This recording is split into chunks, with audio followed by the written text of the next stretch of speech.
Hello students, welcome to my YouTube channel.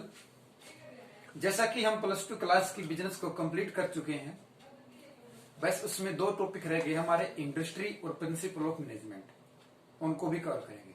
अगर उसके अलावा आप सभी को किसी भी चैप्टर में कोई प्रॉब्लम है तो बड़े शॉर्ट तरीके से मैंने सभी चैप्टरों के हिंट, उनके फंक्शंस, उनके मीनिंग्स, उनकी लिमिटेशंस बता रखी है। आप उन्हें देखें। आज हम अकाउंट शुरू कर रहे हैं। अकाउंट्स का हमने एनपीओ कर चुके हैं और एडमिशन ऑफ पार्टनर कर चुके हैं। आज हम सेकंड चैप्टर करेंगे प्लस टू क्लास का, class plus two commerce, subject business. Topic है अकाउंटिंग पार्टनरशिप फर्म या फंडामेंटल। इसको हिंदी में क्या बोलते हैं? साझेदारी फर्म के खाते। कि जो पार्टनर्स किसी भी बिजनेस में आए थे, अब उनके खातों के क्या क्या प्रिंसिपल्स हैं। देखो, अगर किसी पार्टनर का कोई खाता खोला जाता है तो उसका क्या अधिकार है, क्या उसके प्रिंसिपल्स हैं, क्या उसके रूल नियम है, वो सारी बातें हम इस चैप्टर में पढ़ेंगे। अब तक तो बिजनेस का पढ़ रहे थे। मतलब देखो, ये अलग कैसे है। अगर बिजनेस कोई स्टार्ट हो रहा है तो उसमें बिजनेस में सभी चीज इन्वॉल्व होंगी। अगर पार्टनरशिप स्टार्ट हो रही है तब सिर्फ उस बिजनेस में पार्टनरशिप का इन्वॉल्व होगा, अदर कोई एक्टिविटी इन्वॉल्व नहीं होगी।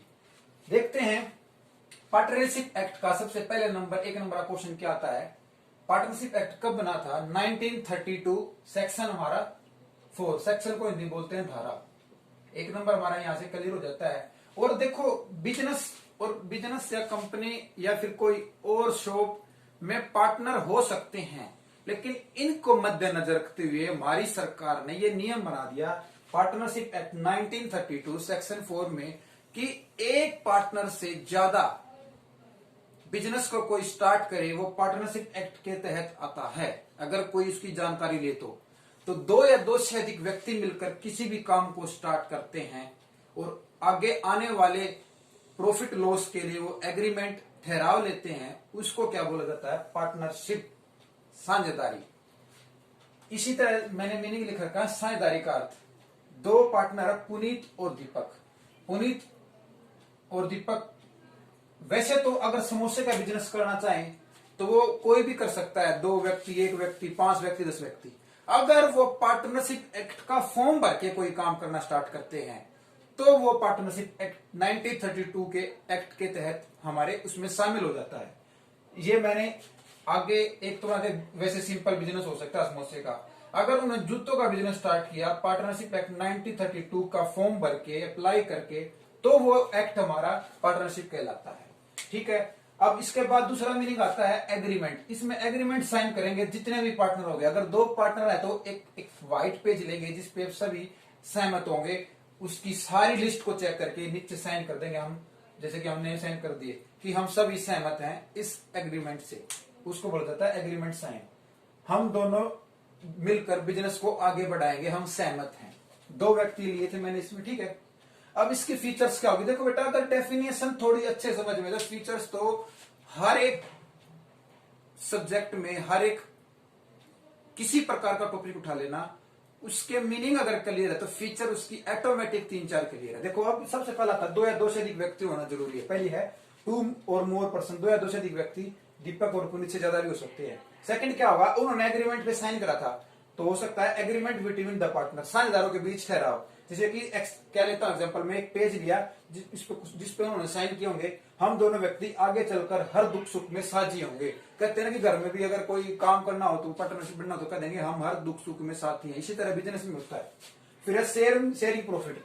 अब वो दोनों ने, अगर दोनों पार्टनर बने हैं तो अगर उनके पास 2 लाख रुपए का प्रॉफिट होगा तो 2 लाख रुपए को पार्टनर शेयरिंग प्रॉफिट डिस्ट्रीब्यूट बांट लेंगे।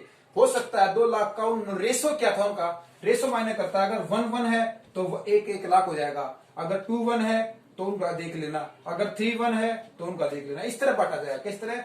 2 लाख को हम किस तरह बांटेंगे? 2/3। इसी तरह 2 लाख को 3/4। इस तरह बांटते चलेंगे जितना भी रेशन गिवन है उनका एग्रीमेंट में। और लास्ट है relation between principal and agent.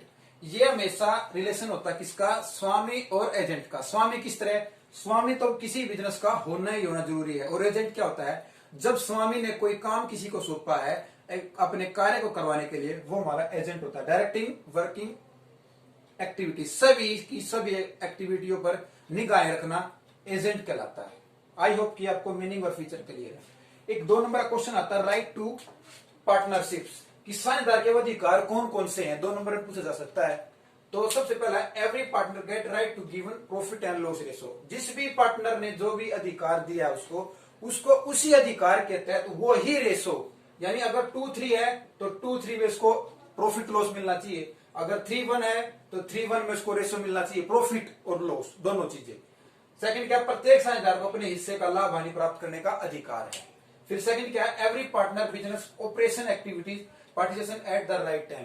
किसी भी टाइम प्रत्येक साझेदार को किसी भी टाइम ऑपरेशन का संचालन हो रहा है, अगर कोई काम स्टार्ट हो रहा है तो उसमें अपना भाग लेने का अधिकार है। जैसे कि अगर मान लो जूतों का काम चल रहा है, अचानक से कोई बिजनेसमैन जो जिसका बिजनेस था वो चला गया, हाँ बच्चों क्या कर रहे हो, वो पूछते हैं सर हम तो काम कर रहे हैं, तो वो एवरी टाइम किसी भी टाइम जाकर अपनी एक्टिविटी में इन्वॉल्व हो सकता है।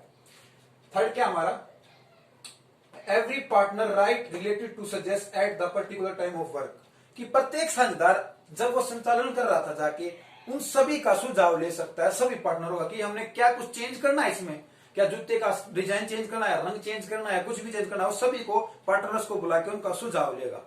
यानी प्रत्येक साझेदार को संबंधित कार्य के अपने सुझाव लेने का अधिकार है। Every partner books are recording accounting investigation right to decision, कि प्रत्येक पार्टनर को बुक में जो भी बातें लिखी हैं उसकी जांच करना, पाई पाई का हिसाब करने का अधिकार है। शॉर्ट फॉर्म में जैसे कि कहते हैं अगर किताब में कोई बात लिख रखी है आपने रिकॉर्ड, तो उसके बारे में जांच करना कि क्या ज्यादा दिन लिख रखे इसने या फिर कम तो नहीं लिख रखे, वो इन्वेस्टिगेशन होता है, जांच करना।